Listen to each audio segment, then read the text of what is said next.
ইউযাব্বিহুনা আবনাআকুম ওয়া ইস্তাহইয়ুনা নিসাআকুম ওয়া ফি যালিকুম বালাউম মির রাব্বিকুম আযীম।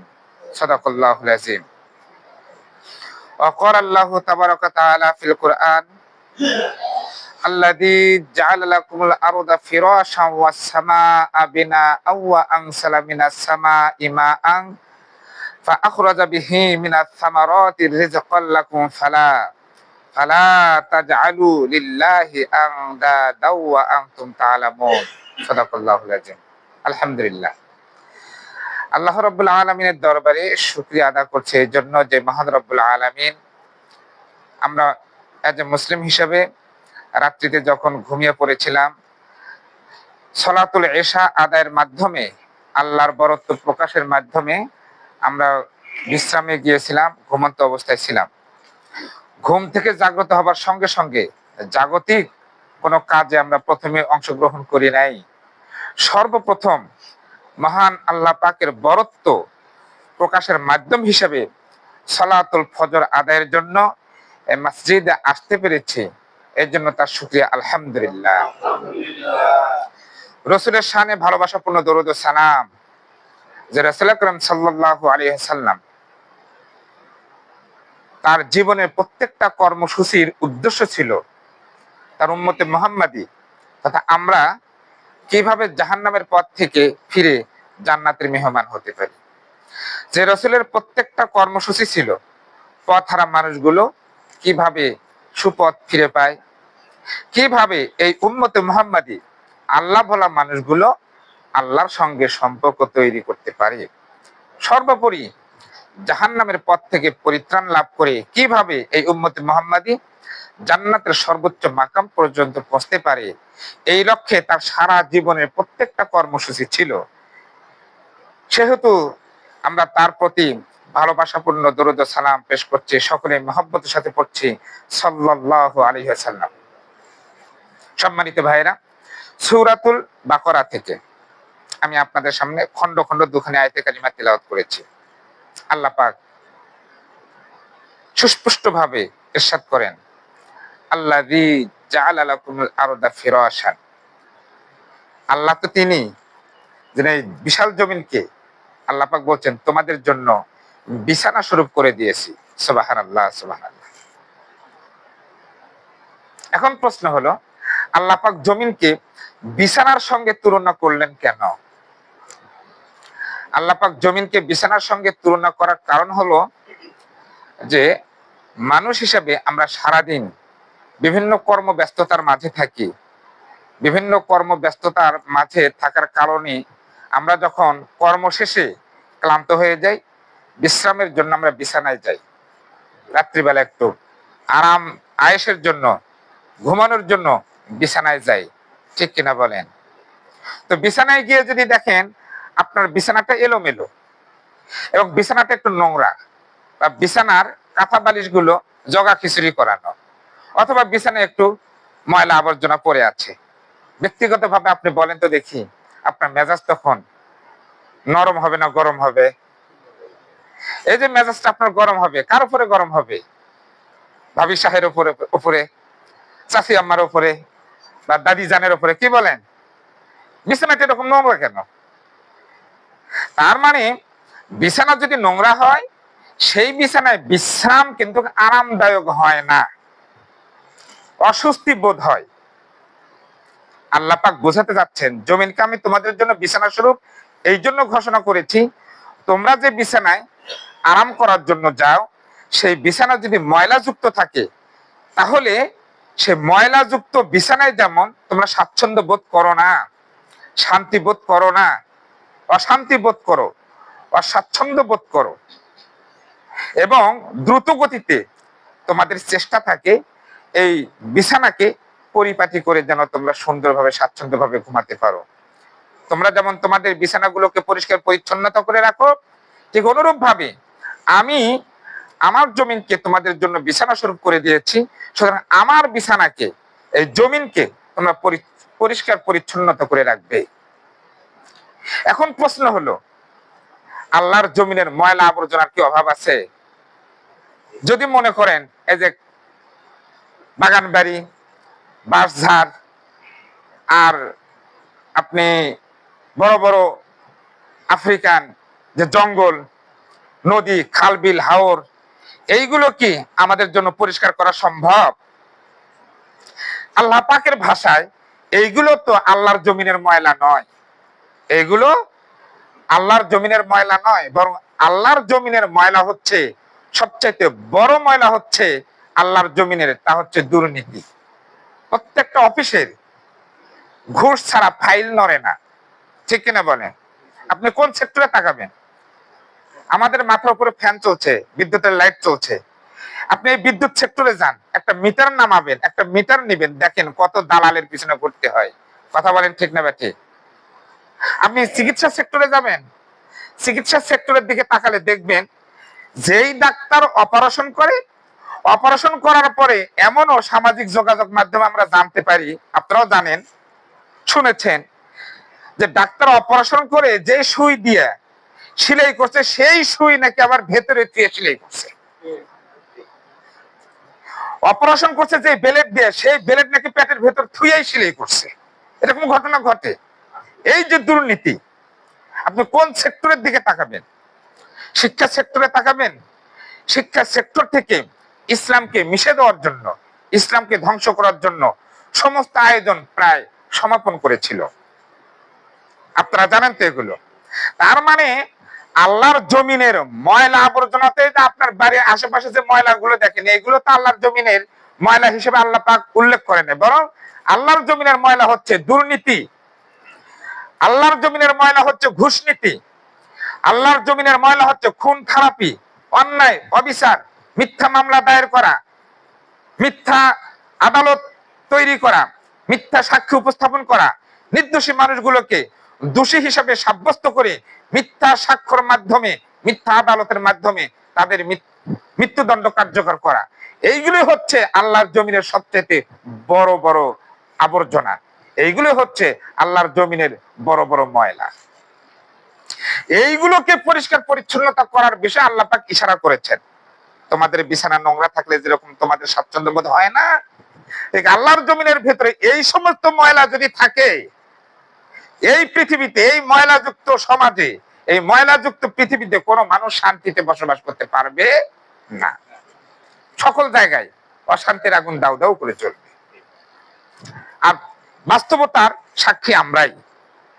এই ঘুষ, এই দুর্নীতি থাকার কারণে আমাদের দৈনন্দিন দ্রব্য মূল্যর ঊর্ধ্বগতি হচ্ছে,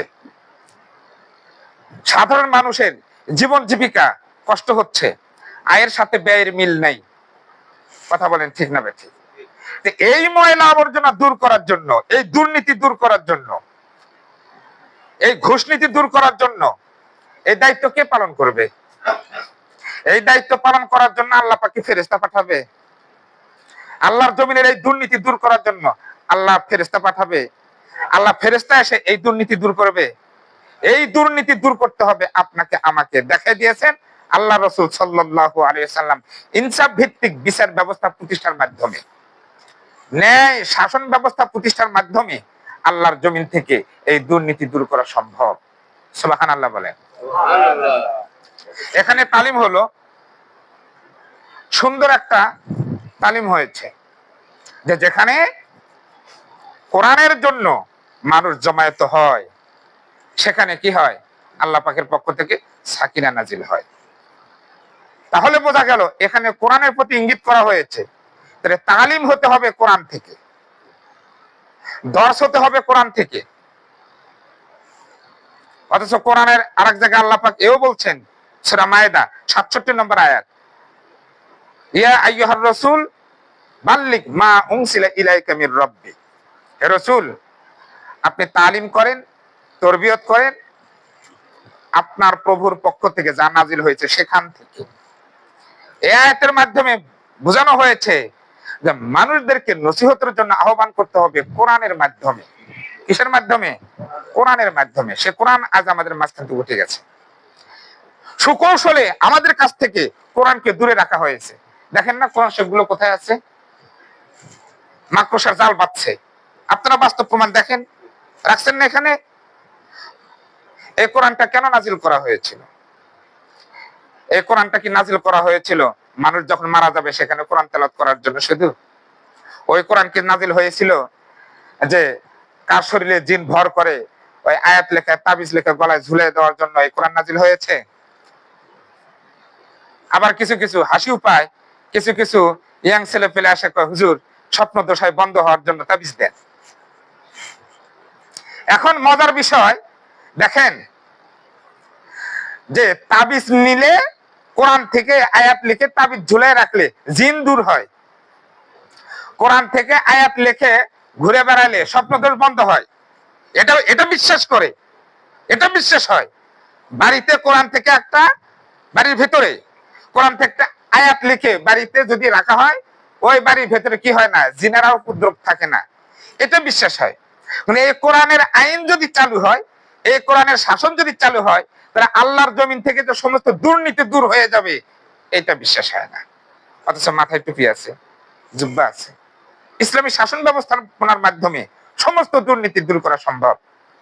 এই কোরআনুল কারিমে আছে আস-সারিকু আস-সারিকাতু ফাকতাউ আইদিহিম, চোর হোক সুন্নি হোক প্রমাণ পেলে ওর হাত কেটে দাও। এটা কোরআনের আইন, এটা কোরআনের আইন। ওই যে দুর্নীতি দূর করার জন্য নীতিমালা আল্লাহ কোরআনে দিয়ে রাখছে, চোর হোক চুন্নি হোক প্রমাণ পেলে হাত কেটে দাও। এই আইন, এই শাসন যদি বাস্তবায়ন থাকতো, এই আইন আর এই শাসন যদি বাস্তবায়ন থাকতো, আমার তো মনে হয় সংসদ যারা সদস্য হয় এদের প্রত্যেকের হাত কাটা পড়তো। কথা বলেন ঠিক না বা ঠিক?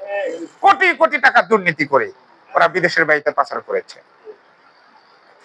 এই কোরআনের আইন যদি চালু থাকতো এরা কিন্তু এই চুরি করতে পারতো না। আচ্ছা, এই সংসদ সদস্যগুলো যে কোটি কোটি টাকা দুর্নীতি করে বা করছে, এটা কি আপনাদের বিশ্বাস হয়? বিশ্বাস হয়? টিআইবি একটা রিপোর্ট দান করেছে যে এক রূপপুর তাপ বিদ্যুৎ কেন্দ্র উৎপাদন করার যে প্রকল্প হাতে নিয়েছিল বিগত সরকার, সেই প্রকল্প থেকে যত পরিমাণ টাকা দুর্নীতি করা হয়েছে, ওই পরিমাণ টাকা যদি বিদেশ থেকে বাংলাদেশে আবারও ফিরে আনা যায় তাহলে পদ্মা সেতুর মতো আরো 5টা পদ্মা সেতু নির্মাণ করা সম্ভব। এত পরিমাণ টাকা দুর্নীতি হয় বা হয়েছে। তাহলে দেশের টাকা বিদেশে পাচার হয়, দেশের মানুষ দ্রব্যমূল্যের ঊর্ধ্বগতিতে না বিশ্বাস। এই মানুষগুলোকে সংসদে পাঠাইছে কারা? পাঠাইছে। কি হবে মাথার টুপি, কি হবে আমার জুবা, কি হবে আমার এই সালাত, কি হবে আমার এই যাকাত প্রদান? সুতরাং আসুন এই কোরআনের শাসন প্রতিষ্ঠার মাধ্যমে আল্লাহর জমিন থেকে সকল দুর্নীতি দূর করার জন্য আমাদের কর্মসূচি গ্রহণ করার দরকার আছে না নাই? এখন এই দুর্নীতি দূর করতে চাইলে আমাদের সবাইকে, যেই সমস্ত লোক চোর নয় বাটপার নয় তাদেরকে সংসদে পাঠানোর দরকার আছে না নাই? এরা যদি সংসদে যায় তাহলে কিন্তু দুর্নীতি আর সম্ভব না। এরা কিন্তু দুর্নীতি কখনো করতে পারে না। আবার দেখেন, যারা দুর্নীতি করেছে তাদের পরিণামও কিন্তু ভোগ করতে হচ্ছে। যারাই দুর্নীতি করেছে এই দুর্নীতির পরিণাম তারা কিন্তু ভোগ করছে। ওই এখন একটা কথা বলতে হয়, এ কথা মসজিদে বললেও তো একটু ত্রুটিযুক্ত হয়, সম্ভবত ক্ষমা চেয়ে নিচ্ছি। ওই কোন চিড়িয়াখানায় গিয়ে কোন এক দর্শক এক বাঁদরকে আম খাইতে দিছে। বাঁদর আম পেয়ে মুখে না দিয়ে ও পিছনের রাস্তা মাপতেছে। আমার কথা বুঝতে পারছেন? এখন ওই দর্শক ওই চিড়িয়াখানার দায়িত্ব পালনকারীকে বলছে, আচ্ছা বাঁদর এরকম করে কেন? এরপর আবার আম খাচ্ছে। তো এই আম পিছনে গিয়ে মাপ দিয়ে আবার খাচ্ছে কেন? তো বলতেছে ওই কিছুদিন পূর্বে এক দর্শক আম দিয়েছিল, ওই আম খাইতে খাইতে আমের বিচি সহ খেয়েছিল, আমের বিচি সহ খাইছে, এখন টয়লেট করতেছে আর টয়লেট হয় না, এই বিচি আটকে পড়ছে। এখন বিশেষ জায়গায় অস্ত্র পাচারের মাধ্যমে এই আমের বিচিটা বের করা হয়েছে। তখন থেকে এই বাদর এত ভয় পায় যে দর্শক যাই দিক আগে এই যেটাই দিক সেটা আগে পাঁচাপ নিয়ে মাপ দেয় যে আসলে এটা বের হবে কি হবে না। আর কথা বুঝতে পেরেছেন? এখন যারা দুর্নীতি করছে, দুর্নীতির ফল কিন্তু তারা ভোগ করতেছে। আর আগামীতে এই দেশের শাসন ক্ষমতায় যারা আসবে তাদের জন্য এটা একটা ওজন করার দাঁড়িপাল্লা মাপ স্বরূপ। কেবল ওই শামসুদ্দিন কালামানিকের বলে অন্ডকোষ অপারেশন করা হয়েছে, এটা আপনারা সবাই শুনছেন, কিন্তু কেবল শামসুদ্দিন কালামানিকের অন্ডকোষ অপারেশন করা হয়েছে, আরগুলো কিন্তু আবার সিরিয়ালও আছে। খালি দোয়া করেন আর আগামী দিনগুলোতে একটু হেইয় করবেন, সৎ লোকগুলোকে সংসদে পাঠান, সৎ লোকগুলোকে সংসদে পাঠান, আল্লাহর আইন বাস্তবায়নের জন্য সর্বোচ্চ চেষ্টা করেন। যার যেখানে অপারেশন করা দরকার তাকে সেখানে অপারেশন করা হবে। এই সুন্দর সুখী সমৃদ্ধ দুর্নীতিমুক্ত বাংলাদেশ বিনির্মাণ করা হবে ইনশাআল্লাহ। আল্লাহ কবুল করুক, সকলে বলেন আমিন। এবার আসুন, তাহলে আল্লাহ রাব্বুল আলামিন কোরআন নাযিল করছে অন্যায় দুর্নীতি দূর করার জন্য। আর অন্যায় দুর্নীতি দূর করতে হলে আমাদের কোন শাসন মেনে নিতে হবে? কোরআনুল কারীমের অনুশাসন মেনে নিতে হবে। সুতরাং আমরা যারা সালাত আদায় করি, আমরা যারা সিয়াম পালন করি, আমরা কিন্তু এগুলো ইবাদত করি, আর দুর্নীতিবাজ লোকদেরকে কিন্তু এমন জায়গায় পাঠাই, সেই জায়গায় বসে কি কীর্তিকলাপ করে দেখেন। বিগত বেশ কিছুদিন পূর্বে আপনারা দেখেছেন যে দুইজন মন্ত্রী দায়িত্ব পালন করেছে, আলী হাসান মোহাম্মদ মুজাহিদ এবং মাওলানা মতিউর রহমান নিজামী হুজুর। দুইজন দুইটা মন্ত্রণালয়ে দায়িত্ব পালন করেছে, একটা টাকাও কিন্তু দুর্নীতি প্রমাণ করতে পারে নাই। পারছে? একটা টাকাও দুর্নীতি প্রমাণ করতে পারে নাই। তাদেরকে অন্য মিথ্যা দোহাই দিয়ে তাদেরকে মিথ্যা মামলা, মিথ্যা আদালত, মিথ্যা সাক্ষী, মিথ্যা রায়ের মাধ্যমে তাদের মৃত্যুদণ্ড কার্যকর করা হয়েছে। আর তারা ইমানের জয়গান গাইতে গাইতে ফাঁসির কাস্টে ঝুলে শাহাদাতের পিয়ালা পান করেছে, বাতিলের কাছে আত্মসমর্পণ করে নেয়। কথা বলেন ঠিক না ব্যাঠিক?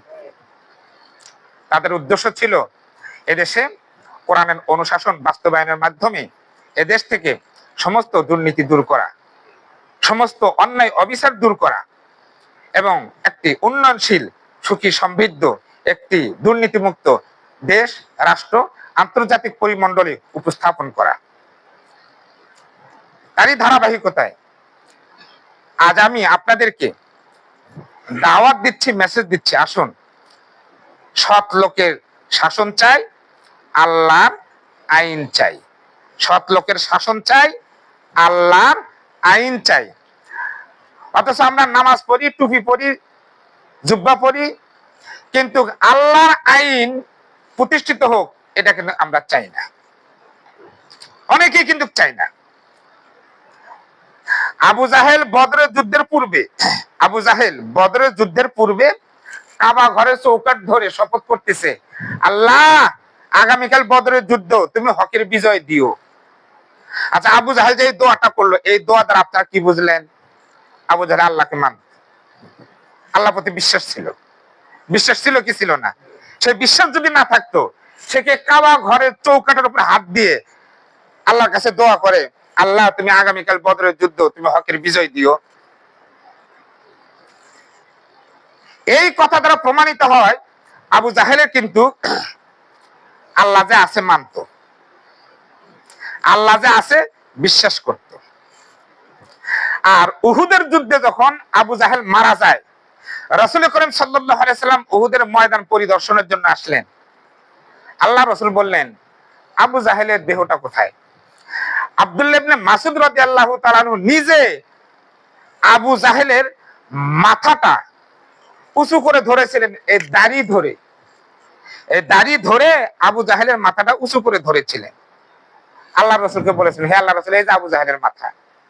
এখান থেকে প্রমাণিত হলো আবু জাহেলের মুখে দাড়িও ছিল।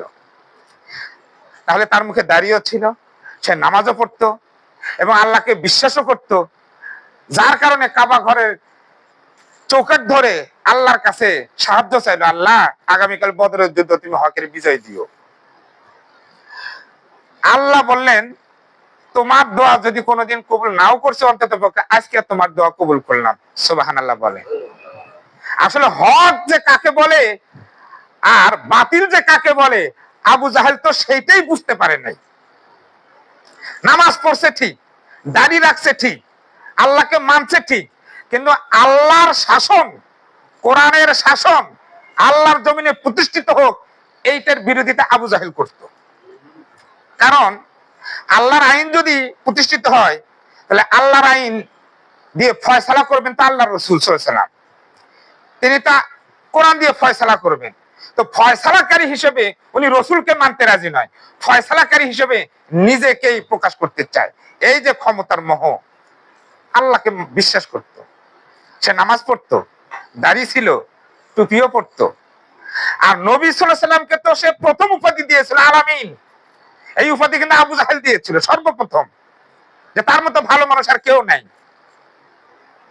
তাহলে কি বুঝলেন? আবু জাহেলের চরিত্র খুবই খারাপ। আবু জাহেল নবীকে আলামিন উপাধি দিয়েছে, আমার রসুলের পক্ষে সাফাই গাইছে, এ ভালো মানুষ, আদর্শ মানুষ।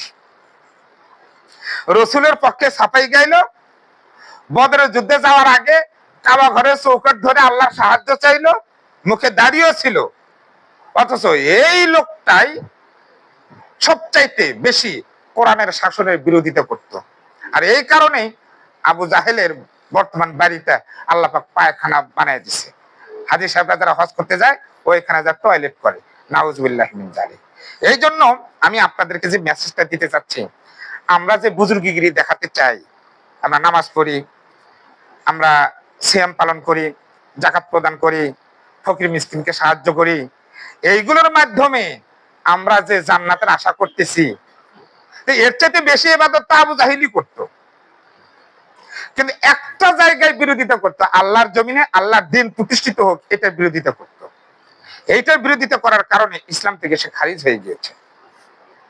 সেই জন্য আপনাদের প্রতি আমার উদাত্ত আহ্বান, আসুন আমরা ইবাদত করার পাশাপাশি আল্লাহর জমিনে আল্লাহর দ্বীন প্রতিষ্ঠিত হোক, এই আন্দোলনে আমরা সবাই সামিল হয়ে যাই। যে অপরাধে আবু জাহেল ধ্বংস হয়েছে, যে অপরাধে আবু লাহাব ধ্বংস হয়েছে, যে অপরাধে ফেরাউন ধ্বংস হয়েছে, যে অপরাধে হামান ধ্বংস হয়েছে, যে অপরাধে নমরুদ ধ্বংস হয়েছে, যে অপরাধে কারণ ধ্বংস হয়েছে, একটাই মাত্র অপরাধ, সেটি হচ্ছে আল্লাহর জমিনে আল্লাহর দ্বীন যেন প্রতিষ্ঠিত না হয়। এটা ছিল তাদের অপরাধ। একই অপরাধে যদি আমরা অপরাধী হয়ে যাই, আমাদের তো ধ্বংস ছাড়া আর কোনো উপায় থাকবে না। থাকবে কি? এর জন্য আসুন আল্লাহর জমিনে আল্লাহর দ্বীন বিজয় হোক,